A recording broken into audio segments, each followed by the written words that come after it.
এবার হঠাৎ করেই বেগম খালেদা জিয়া লাইভে এসে বাংলাদেশের যুবাদের জন্য অনেক আনন্দ ফুর্তির কথা আলোচনা করলেন এবং মাননীয় বেগম খালেদা জিয়া বললেন যে বাংলাদেশের অনূর্ধ্ব ১৯ এশিয়া কাপ জিতার জন্য আমার এই সোনার ছেলেদেরকে শুধু ১০ লক্ষ টাকা নয়, আরও টাকা দেওয়ার প্রয়োজন ছিল, কিন্তু মাননীয় প্রধানমন্ত্রী শেখ হাসিনা সেই জিনিসটা করে নাই।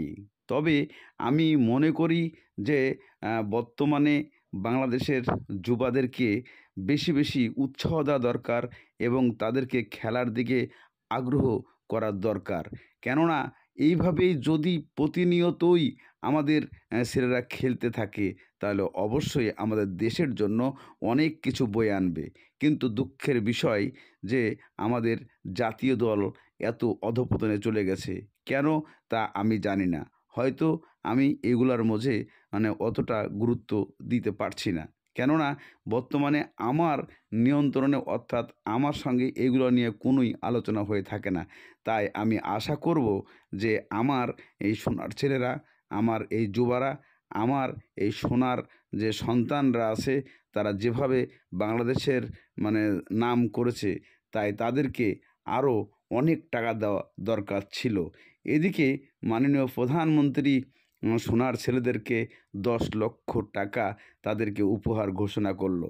সেই ঘোষণার সূত্রে মাননীয় বেগম খালেদা জিয়া বললেন যে এটা তাদের কাছে কিছুই না।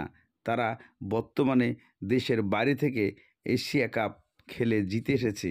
তাদের জন্য শুধুমাত্র ১০ কোটি টাকা না, তাদেরকে আরও অনেক কিছু দিয়ে, তাদেরকে ন্যূনতম ১৫ দিনের ছুটি দিয়ে তাদেরকে আনন্দ উল্লাস করার জন্য সময় দেওয়া দরকার ছিল।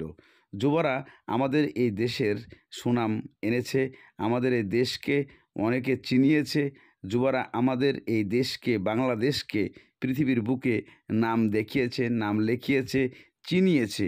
এটাই বর্তমানে বলেছে। এবং সাকিব আল হাসান সে লাইভে ছোট ভাইদের অনেক উৎসাহ দিয়েছে এবং তাদেরকে অনেক কিছু উপদেশ দিয়ে বলেছে, তোমরা এগিয়ে যাও, আমি সাকিব আল হাসান তোমাদের পিছে আছি, তোমরা কোনো ভয় পেও না, আর আনন্দ ফুর্তি করতে থাকো। দর্শক, আনন্দ ফুর্তি করতে করতে